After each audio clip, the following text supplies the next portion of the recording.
Tonight, New York Congressman Nick Langworthy is wrapping up a visit to the Southern Tier. During a stop in Corning, he held a roundtable discussion on the deepening opioid crisis and how to address it. Our 18 News reporter Nick Dubina was there and joins us with more details. Congressman Langworthy met with state, county, and city leaders here on the campus of Corning Community College to address a national crisis that he says is impacting every community. There were too many families that got together a few days ago at Christmas that had empty seats at that table. New York Congressman Nick Langworthy held a roundtable discussion with people on the front lines of the fight against fentanyl. They included law enforcement, emergency services, and health officials. The CDC says fentanyl is a synthetic opioid that is so powerful, even a nearly invisible amount can be deadly. Just a few milligrams, which can fit in the ear of Lincoln on a penny, can be a lethal dose. Illicit fentanyl poisonings are now the #1 cause of death among adults 18 to 49, more than COVID-19, cancer, heart disease, and car accidents. Police say fentanyl is often mixed into other drugs. A person may not know they're about to take a potentially lethal dose. And now what we're starting to see, at least in the city of Corning, is a lot of these overdoses, when the autopsies come back, it's fentanyl. That's what's killing them. That's what we're seeing. And it can be fentanyl mixed with marijuana. And so we're dealing a lot with meth. And it's unfortunate, and as great as Narcan is, because it is, I've saved many lives, just me, with Narcan.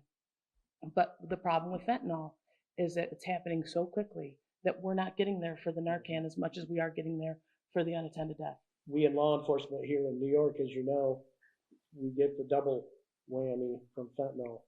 Not only is it a scourge on our citizens, but through bail reform, we know that everyone who was arrested is going to be released with a sale of fentanyl. Brennan Buter is an opioid overdose survivor. He is also the co-chair of the Steuben County Opioid Committee. Buter says opioid overdoses have been rising in Steuben County for the last 4 years.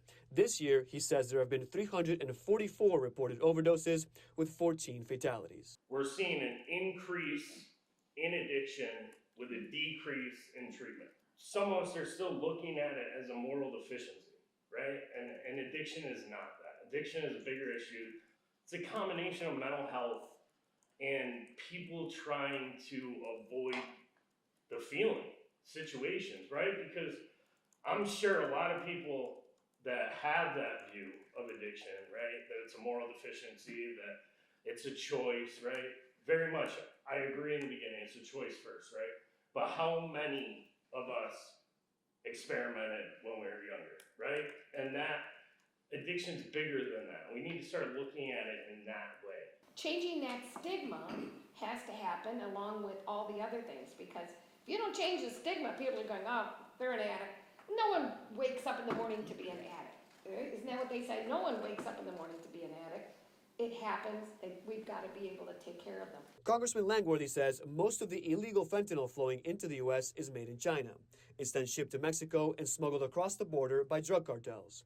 In addition to strengthening the border, Mr. Langworthy is urging Congress to pass the Halt Fentanyl Act, which passed the House in May. What this would do is take the temporary classification of fentanyl and fentanyl-related substances and make them permanently a Schedule I narcotic. That will help our law enforcement officers to do the job, to get what they need, to not have any of this lapse so that they can't enforce the federal laws as they exist. I would like to see lowering the thresholds of fentanyl-related substances so that federal law enforcement can federalize some of these cases, and you could hold the drug dealers on bail, because you could do that at the federal level where you can't do it at the state level. It's one of our biggest problems here. To watch the full roundtable discussion and for more information about addiction recovery resources in our area, we posted it all on our website. That's mytwintears.com. At Corning Community College, I'm Nick Dubina, 18 News.